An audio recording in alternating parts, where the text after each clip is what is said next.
这是韩国三星，这是珠海三星。它们一个是折叠屏，一个是直板机，却有着非常接近的机身厚度。如果你有留意今年的大折叠新品，会发现各家厂商好像同时搞明白这个品类要怎么做了。而我上手的这台三星 Galaxy Z Flip 7做到了折叠 8.9 毫米，展开 4.2 毫米，重量215克。很显然，一台形态上更成熟的折叠机不可能是把两台直板机粘起来，而是把一台直板机剖成两半。我们今天就主要来品鉴一下 Z Fold 7，看看它做的怎么样。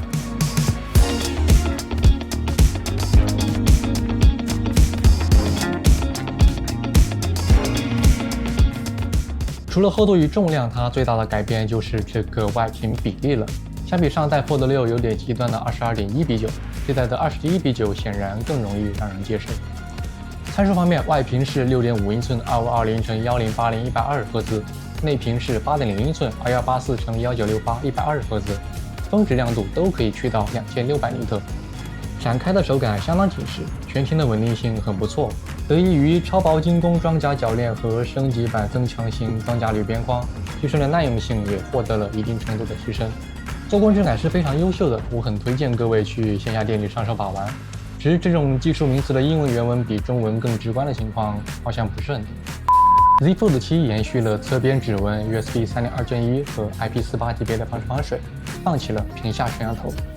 三星对此给出的解释是，之前的屏下方案确实做得不太行，这代给实际使用体验让步了。内部配置上 ，Z Fold 7搭载了骁龙8 Elite 4 Galaxy， 老传统了。我也用它象征性的跑了无线暖暖的测试，不知道你觉得这个表现怎么样？影像方面 ，Z Fold 7的超广角和长焦跟上代 Fold 6保持一致，这次不一样的是主摄换到了 HP2 1.1/3英寸23毫米 f1.7， 和 S25 Ultra 用的是同一颗。我用它拍了一些照片，这颗主摄的意义更多在于让我能够放心的采集到2倍，也就是46毫米，基本不太顾虑画质损失。同时，这个裁切出来的2倍做到了跟原生3倍的画质差距非常小，也算一件挺神奇的事情。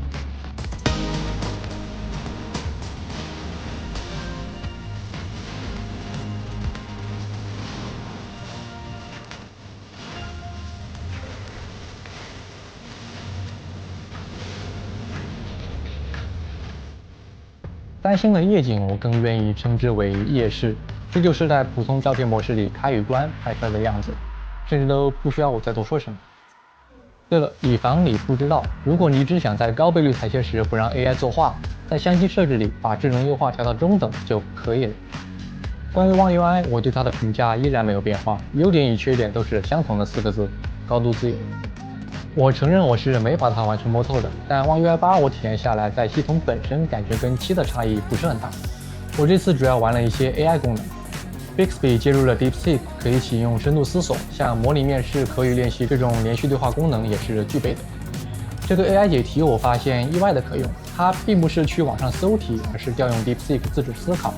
我拿我当年高考的数学题目去试，表现还是令人十分惊喜的。不过我要提醒你的是，不要拿它去做立体几何，我帮你试过了。除此以外，我觉得最有意思的功能是这个即时翻译，在任何页面停止滑动后等待1秒，它就会自动识别文字开始翻译，将译文嵌在原文的位置。要继续看后文时，你直接往后滑就会取消当前翻译，滑到你想停下来看翻译的位置就能重复上面的流程。这套逻辑其实做得还不错，算是给阅读外语内容提供了一种比较顺畅的操作方式。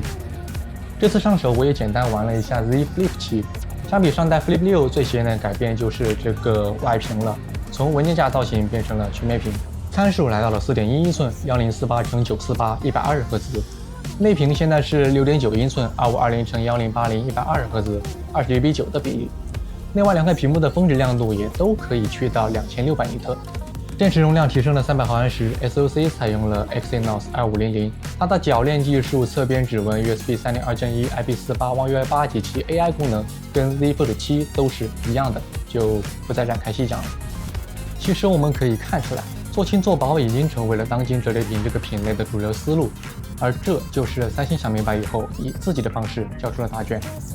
另外，当前 Z Fold 7正在进行256免费升配至512的活动，三星商城、京东自营、天猫旗舰店都有，不知道你有没有兴趣去体验一下呢？那么好，以上就是本期视频的所有内容了，我们下次再见。